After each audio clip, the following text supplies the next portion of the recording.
Le prix de l'or a encore atteint de nouveaux sommets à plus de 4400 dollars ce lundi. L'argent a également établi un nouveau plus haut à 69 dollars. Le palladium explose lui aussi de nouveaux records. Alors si on regarde sur l'ensemble de l'année 2025, l'argent a progressé de plus de 128%, l'or plus 66%, tandis que le Nasdaq seulement de 19% et Bitcoin affiche de son côté une baisse de 5,75%. Alors pourquoi est-ce que le marché est aussi polarisé? En général, quand l'or explose, c'est pas bon signe pour l'économie. C'est plutôt révélateur de tensions politiques internationales. Ça sent même le conflit quelque part sur la planète. Il y a plusieurs raisons qui expliquent aujourd'hui la flambée du cours de l'or. Parmi celles-ci, on retrouve notamment les incertitudes économiques accrues liées à l'explosion de la dette publique aux États-Unis, mais aussi les conséquences du shutdown qui a pesé sur l'économie et qui continuera de peser pendant encore quelques temps.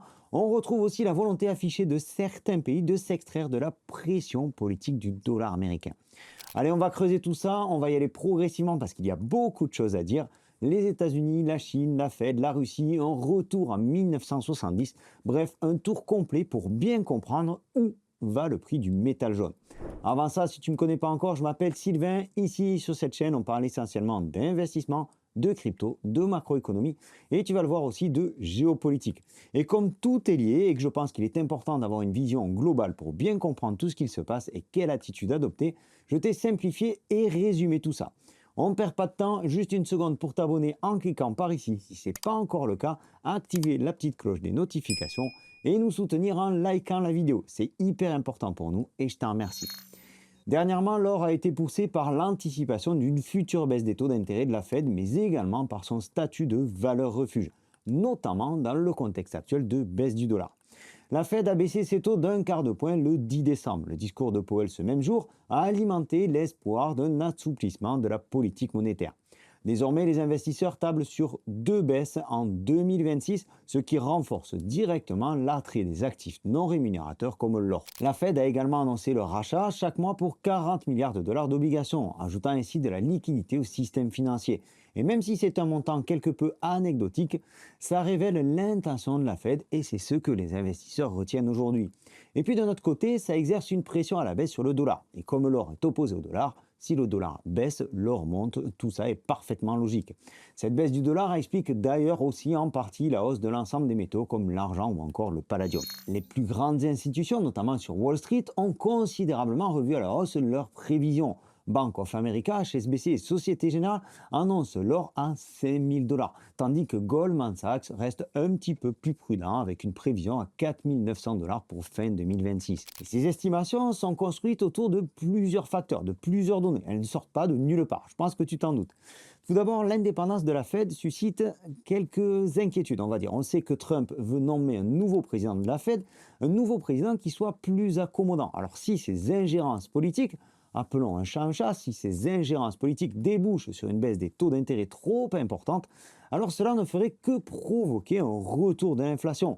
Et comme l'or est traditionnellement considéré comme une protection contre l'inflation, ici aussi il devrait logiquement en profiter. Cependant, ce facteur-là, bien qu'à prendre en compte, ne serait pas l'une des principales raisons de la hausse fulgurante des prix de l'or. Avant le lancement du premier ETF sur l'or en 2003, il était relativement difficile de s'exposer au marché de l'or pour les investisseurs traditionnels.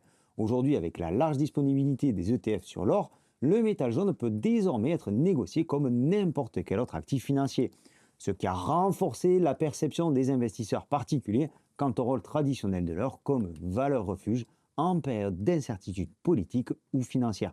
Exactement comme en ce moment. Ici aussi, même si les investisseurs particuliers ne détiennent que 2,8% des actifs sous gestion, cela pèse dans la balance et doit être pris en compte. Mais cela n'explique pas l'explosion du prix de l'or. On en arrive maintenant au point principal. Certains pays émergents comme la Chine et la Russie, alors oui, la Russie, c'est pas vraiment un pays émergent en soi, mais disons récemment venus sur le marché de l'or. Eh bien, ces pays-là se désengagent du dollar pour s'orienter vers l'or. On voit clairement ici en rouge que la part d'or de ces pays, des pays émergents, augmente très rapidement depuis 2006. Alors pour parler chiffres, selon le FMI, cette part a augmenté de 161% depuis 2006, tandis qu'elle avait augmenté de seulement 50% au cours des 50 années précédentes. Un réel changement de politique vis-à-vis du métal jaune qui pourrait bien être révélateur d'une situation à venir particulièrement compliqué. Ces pays émergents, par l'augmentation de leurs réserves d'or, ne font finalement que répondre à l'utilisation croissante des sanctions financières par les États-Unis. En effet, la Russie est devenue acheteuse d'or en 2006 et a accéléré ses achats après l'annexion de la Crimée en 2014. Elle possède désormais aujourd'hui l'un des plus importants stocks au monde. Parallèlement, la Chine a réduit ses avoirs en obligations d'État américaines et s'est tournée vers l'achat d'or, un processus appelé dédollarisation. Comme beaucoup de pays des BRICS, elle souhaite maintenant diminuer sa dépendance au dollar américain. Les banques centrales des pays émergents, des BRICS, ont également augmenté leurs réserves d'or après l'exclusion de la Russie du système de paiement internationaux SWIFT. Cette exclusion faisait suite à une proposition des gouvernements américains et européens visant à saisir les réserves de la Banque centrale russe pour contribuer au financement du soutien à l'Ukraine. Pour la plupart des pays des BRICS, les efforts de dédollarisation devraient se poursuivre. Ils seraient ainsi moins sensibles aux éventuelles sanctions financières, ce qui pour les États-Unis deviendrait un outil politique beaucoup moins efficace. Alors je serais curieux d'avoir ton avis là-dessus. Est-ce que tu penses qu'un jour, les États-Unis vont perdre leur suprématie? Est-ce que le dollar est en train aujourd'hui de battre de l'aile? C'est une question qui fait débat. Je ne pense pas que ça se fasse sans gros changements. Pour tout te dire, je pense que le dollar a encore de beaux jours devant lui. Mais peut-être que je me trompe. Et en tout cas, on a certains pays qui veulent vraiment se détacher de tout ça. Et quelque part, je leur donne raison. On en a un peu assez de dire oui à tous les caprices de Trump. Mais est-ce qu'aujourd'hui, on a les moyens de faire autrement? Est-ce qu'on a les moyens de faire sans le dollar? J'en reviens brièvement aux autres métaux. Pour l'argent, c'est un petit peu différent. En général, c'est l'or qui mène la danse. L'argent agit moins comme une réserve de valeur. Mais les ETF viennent ici aussi bousculer le système. Et l'argent en profite. Concernant la majorité des autres métaux, on peut parler de demande industrielle croissante qui exerce une pression acheteuse encore suffisamment présente pour pousser les prix encore plus haut. Le platine, par exemple, a dernièrement établi un nouveau record 17 ans après son précédent plus haut.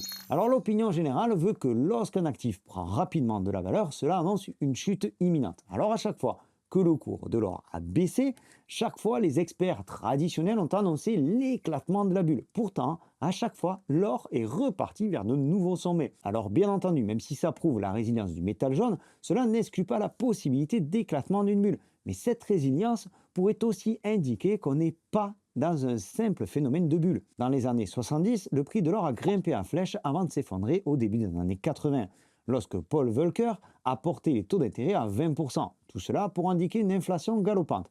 Après avoir atteint son pic fin 79, l'or a perdu près des 2 tiers de sa valeur. Après la forte baisse des taux d'intérêt par la Fed d'Alan Greenspan au début des années 2000, l'or a connu une nouvelle période de croissance. Puis, durant la période des taux d'intérêt nuls et d'assouplissement quantitatif de 2008 à 2022, le cours de l'or a été volatile, mais sa tendance est restée plutôt haussière. Alors, il est généralement admis que le prix de l'or évolue inversement au taux d'intérêt réel. Historiquement, le prix de l'or a baissé lorsque les taux d'intérêt ont augmenté, puisqu'il s'agit, comme je te le disais en introduction, d'un actif non rémunérateur, contrairement aux bons du trésor ou autres obligations qui offrent un certain rendement par exemple. Et c'est pourquoi on a eu cette baisse sur le prix du métal jaune au début du resserrement de la politique monétaire de la Fed, début 2022. Et donc inversement, la baisse des taux tend à être favorable à l'or. Cependant, fin 2022, l'or a commencé à s'apprécier à nouveau malgré une augmentation des taux d'intérêt. Autrement dit, le marché haussier s'est accéléré pendant une période où la dynamique même du marché aurait dû faire baisser les prix de l'or. Dans cette période-là, les investisseurs ont clairement choisi de s'exposer sur l'or plutôt que sur des obligations d'État qui semblaient pourtant être plus lucratives, plus rémunératrices grâce à l'augmentation des taux. L'or se comporte donc désormais de plus en plus différemment de ce que l'on a connu par le passé. Et on en revient toujours à la même chose.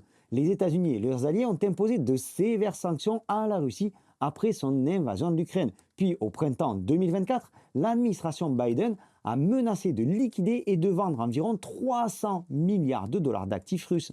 Une nouvelle fois, les promesses des sanctions plaident en la faveur d'une dédollarisation, ce qui propulse les cours de l'or vers de nouveaux sommets.